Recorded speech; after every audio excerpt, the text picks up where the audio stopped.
ما حراك بهذا أن يكبر قدرك عند الله.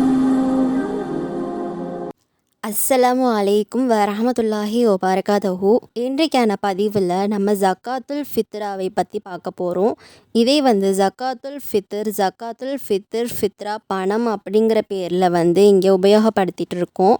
நம்ம எதற்காக ஃபித்ரா பணத்தை கொடுக்குறோம், யாருக்கு கொடுக்கணும், எப்படி கொடுக்கணும், எப்போது கொடுக்கணும், எல்லாமே இந்த வீடியோவில் நம்ம பார்க்கலாம்.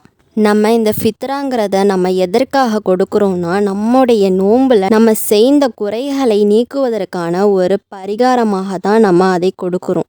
அதற்கான நிவர்த்தியாக தான் நம்ம கொடுக்குறோம். ஒரு நோன்பு இப்படி கடைப்பிடிக்கணும் அப்படின்னு சொல்லிட்டு நிறைய நபி ஸல்லல்லாஹு அலைஹி வஸல்லம் அவர்கள் சொல்லியிருக்காங்க. ஒரு நோம்பில் நம்ம இப்படி இருக்கணும்னு சொல்லியிருக்காங்க. இல்லாட்டினா நம்ம நோம்பில் பசித்திருப்பதும் தாகித்திருப்பதனாலும் அல்லாஹ்வுக்கு எந்த தேவையுமே இல்லை. நம்முடைய குணங்களை நம்ம நேர்படுத்திக்கணும். இந்த மாதிரி நிறைய விஷயங்கள் இருக்குது. ஆனாலும் மனிதர்கள் பலவீனமானவர்களாக இருக்கிறதுனால கடமைகளை நிறைவேற்றாமல் வந்திருப்போம், குறைகளை செய்திருப்போம்.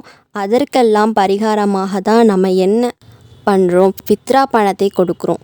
இப்னு அப்பாஸ் ரலியல்லாஹு அன்ஹு அவர்கள் அறிவிக்கிறாங்க, நபி ஸல்லல்லாஹு அலைஹி வஸல்லம் அவர்கள் இந்த ஃபித்ரா பணத்தை ஃபரலாக்கியிருக்காங்க. ஃபரல்னா கடமை, அதை நீங்கள் விடவே கூடாது. இந்த ஃபரலானதுக்கான காரணம் பார்த்திங்கன்னா 2 முக்கியமான நோக்கம் இருக்குது. எப்படி கொடுக்கணும், காசாகவும் கொடுக்கலாம், உணவாகவும் கொடுக்கலாம். எப்படி கொடுக்கலாம், எப்படி கொடுக்கணும்னு பார்க்கும்போது ஹதீத்களில் ஆதாரபூர்வமாக வந்தது உணவுப் பொருட்களில் தான் கொடுத்துருக்காங்க. அதாவது கோதுமை, பேரிச்சம்பழம் அதைத்தான் கொடுத்துருக்காங்க. அதை தான் மிகவும் சிறந்தது. அபு ஹனீஃபா ரலியல்லாஹு அன்ஹு அவங்க அறிவிக்கிறாங்க, அல்லாஹ் அவங்களுக்கு கூலி கொடுக்கட்டும், அவங்க காசாவும் கொடுக்கலாம்னு சொல்கிறாங்க. இப்போ நம்ம நிறைய பேர் காசாவும் கொடுக்குறோம். ஆனால் சிறந்தது உணவு பொருளாக கொடுக்கறது. உணவு பொருள்னால் இங்கே ஒரு பிரதானமான உணவு பொருளுங்கிறது பார்த்திங்கன்னா, விலை கூடியது பார்த்திங்கன்னா அரிசி தான். அதனால் அரிசியை கொடுக்கலாம். இப்போ உலமாக்கள் எல்லாம் சொல்கிறாங்க, ஒருத்தவங்களுக்கு 3 கிலோ கொடுக்கலாம்னு சொல்கிறாங்க. காசுனா ஒருத்தவங்களுக்கு இவ்வளோ நியமிச்சிருக்காங்க, அந்த அளவுக்கு நம்ம கொடுக்குறோம். உணவு பொருட்கள் பார்த்திங்கன்னா ஒருத்தவங்களுக்கு 3 கிலோ கொடுக்கலாம்னு சொல்கிறாங்க.